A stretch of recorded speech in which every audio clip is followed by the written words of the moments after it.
Good morning everybody. कैसे हो सभी? ठीक।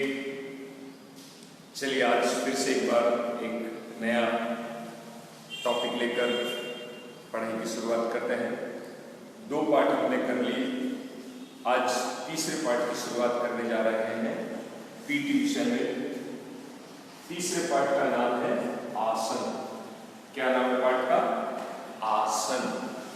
संस्कृत में बड़ी सुंदर परिभाषा है, स्थिरम सुखम आसनम। क्या परिभाषा है? स्थिरम सुखम आसनम। आइए इस परिभाषा का अर्थ समझते हैं।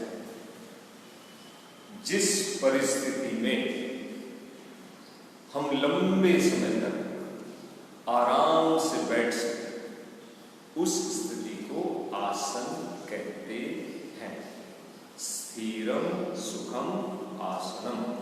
जिस स्थिति में हम लंबे समय तक बगैर हिले डुले आराम से बैठ सके, उस स्थिति को कहते हैं आसन। क्लियर? समझ में आ गया होगा? चलिए अब आसन को 2 भागों में बांटा गया। कितने भागों में? 2 भागों में बांटा गया। नंबर 1 ध्यानात्मक आसन।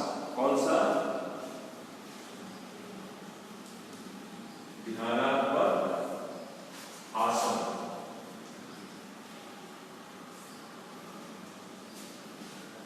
ये आसन बड़े सरल, कोई भी एक स्थिति में बैठ जाओ, सुखासन में, पद्मासन में, और आराम से बगैर हिले डुले बस ध्यान में बैठना। शरीर को मोड़ना नहीं है, झुकना नहीं है, बस केवल एक सुखासन लगा के बैठ जाओ। दूसरा, शरीर को लचीला बनाने के लिए, शरीर को जितने भी जोड़ है, सारे अंगों को फ्लेक्सिबल बनाने के लिए जब शरीर को मोड़ा जाता है, झुकाया जाता है, उसके लिए जो आसन किए जाते हैं वो है शारीरिक आसन।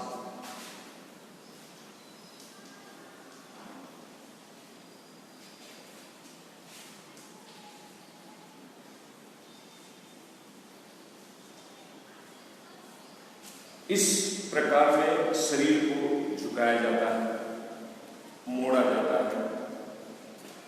तो अभी हमारे जो कोर्स में है, 10th स्टैंडर्ड के कोर्स में, वो शरीर को किस तरह से फ्लेक्सिबल, लचीला बनाया जाए, उस आसनों के ऊपर आज हमें चर्चा करनी है। आइए पहले तो आसन आप शुरू करें, उससे पहले कौन कौन सी बातों का ध्यान रखना है वो समझ लेते हैं। सबसे पहला नंबर 1, जब भी आप सुबह का समय चुनते हैं, सुबह का समय योगासन के लिए बहुत उत्तम, श्रेष्ठ, एकदम सबसे पहला समय सुबह का हो, बहुत सुंदर। नंबर 2, आसन करने से पहले आपका जो ब्लैडर है, पेट, ये एकदम खाली होना चाहिए, अर्थात शौच क्रियाएं पूरी करके उसके बाद में आसन करना चाहिए। ठीक, समझ में आया? नंबर 3, आसन करते समय कभी भी रूम के अंदर खिड़की दरवाजे बंद करके कभी नहीं करने चाहिए। आसन की जगह कैसी होनी चाहिए? खुली, जहां शुद्ध हवा आती हो। आप छत पर बैठ कर कर सकते हैं, बगीचे में जाकर बैठ कर कर सकते हैं, ठीक है? तो ऐसी खुली हो। अगर रूम में भी करते हैं तो उसके खिड़की और दरवाजे खुले रहे, ताकि ऑक्सीजन का प्रमाण, हवा का प्रमाण जो है निरंतर प्रवाहित होता रहे। क्लियर? ध्यान रखना, 3 पॉइंट बताया, अभी 4था पॉइंट बता रहा हूं। आसन करते समय आपके जो वस्त्र है वो एकदम कंफर्टेबल होने चाहिए। कैसे होने चाहिए? कंफर्टेबल। आपको हाथों को मोड़ना हो, आगे करना हो, पीछे करना हो, तो आराम से आप शरीर को मोड़ सकें। उसमें वस्त्र कहीं रुकावट नहीं आना चाहिए। और इसके लिए जब्बे और कुर्ते सबसे सुंदर, ट्रैक और टी शर्ट पहनेंगे वो भी चलेगा, लेकिन जितना हो सके सूती के जब्बे कुर्ते हो बहुत सुंदर। समझ में आया? ये 4 पॉइंट हमेशा आसन करने से पहले याद रखना, वरना क्या होगा, कई बार लाभ के बदले हमें क्या हो जाएगी, हानि हो जाएगी। इसके लिए आसन करते समय इन 4 बातों का विशेष ध्यान रखना। आगे बढ़े, चलिए आगे बढ़े। आसनों को 4 भागों में बांटा गया है। कितने भागों में बांटा गया है? 4 भागों में बांटा गया है। कौन कौन से? पहला, बैठकर किए जाने वाले आसन। आप बैठकर जितने भी आसन किए हैं बैठकर किए जाने वाले। दूसरे आसन के प्रकार है खड़े होकर किए जाने वाले आसन, जिसमें आप खड़े खड़े आसन करते हैं। तीसरा प्रकार पेट के बल लेटकर किए जाने वाले आसन, और चौथा पीठ के बल सीधा लेटकर किए जाने वाले आसन। कुछ साहित्यकारों ने इसके अलग भी प्रकार बताए हैं। उन्होंने आसन को कमर से नीचे वाला हिस्सा एक अलग, कमर से धड़ तक वाले आसन अलग, और सिर के आसन इस तरह भी बांटे। लेकिन हम जो है यहाँ पर इस 4 तरह से जो आसन बांटे गए हैं उसके बारे में आज पढ़ेंगे। क्लियर? बैठकर किए जाने वाले आसन, खड़े होकर किए जाने वाले आसन, पेट के बल लेटकर किए जाने वाले आसन, और पीठ के बल लेटकर किए जाने वाले आसन। कौन कौन से आसन हैं? पहले नाम समझ लेते हैं। पेट के बैठकर किए जाने वाले जो आसन है उसमें सबसे पहले है आकर्ण धनुरासन, दूसरा उष्ट्रासन, तीसरा लोलक आसन, और चौथा गर्भासन। ये 4 आसन बैठकर किए जाने वाले आसन हैं।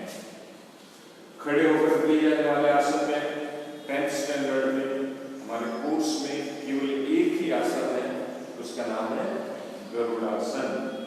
कुछ याद है किसका नाम है?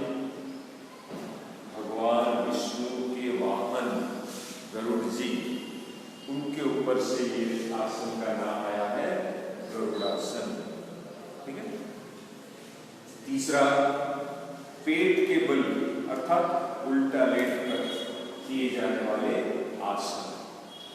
उसमें सबसे पहला भुजंगासन, शलभासन और मकरासन। ठीक, फिर से एक बार दोहराता हूं, भुजंगासन, शलभासन और मकरासन, और अंत में है पीठ के बल लेटकर किए जाने वाले आसन। उसमें पहला पवनमुक्तासन, दूसरा सेतुकासन, तीसरा नौकासन और चौथा चक्रासन। ये सारे आसन हमारे कोर्स में हैं। सबसे महत्वपूर्ण ध्यान रखने योग्य बातें आसन करते समय, जब भी आप आसन करेंगे, एक आसन किया उसके बाद में कम से कम 1 से 1.5 मिनट शरीर को रिलैक्सेशन का रखना। किसमें रखना? आराम के लिए। उसका रीजन कि आसन करते समय शरीर के जिस अंगों में खिंचाव का महसूस हुआ उस अंगों को हम रिलैक्स कर सकें। और ये आरामदायक आसन सभी में, बैठकर किए जाने वाला आसन में भी है आरामदायक आसन, जिसको किसान आसन बोलते हैं, या खिलाड़ी वाला आसन, आराम से दोनों हाथ पीछे रख के गर्दन पीछे करके एकदम रिलैक्स। खड़े होकर किए जाने वाले आसन या दंडासन, इस तरह से आप पूरे बॉडी को रिलैक्स कर सकते हैं। पेट के बल किए जाने वाले आसन में मकरासन, पेट के बल लेट के दोनों पांव को बाहर की साइड खोल के और सिर के नीचे हाथ रख के पूरी बॉडी को रिलैक्स करें। ठीक उसी प्रकार पीठ के बल लेट कर किए जाने वाले आसन में शवासन, कौन सा? शवासन, जिसमें आराम से दोनों पांव खोलकर हथेली ऊपर की ओर रखकर पूरे बॉडी को रिलैक्स किया जाता है। हर एक आसन के बाद शरीर को रिलैक्स करना बहुत जरूरी है। और सबसे इम्पोर्टेंट बात, जब भी आसन करते हैं तो आसन के साथ श्वासोच्छ्वास की क्रिया अति आवश्यक है। और उसमें बड़ा सरल नियम ध्यान रखने योग्य। कौन सा नियम?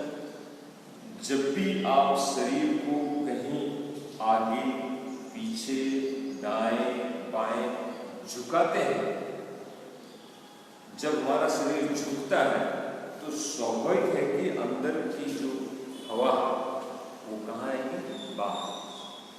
समझ में? जब भी शरीर को झुकाएंगे तो हमारी श्वास बाहर निकलेगी, और जब भी हम वापस ओरिजिनल पोजीशन में आए तो श्वास अंदर जानी चाहिए। इस नियम का खास ध्यान रखना। समझ में? ये जो 4-5 नियम जो बताए हैं, ये आसन करते समय बहुत ही सावधानी से और जो नियम बताए हैं उसके अनुसार करते हैं। इन्हीं आसन का प्रैक्टिकल जो है हम अगले टॉपिक में करेंगे प्रैक्टिकल के साथ। तब तक हैव अ नाइस डे।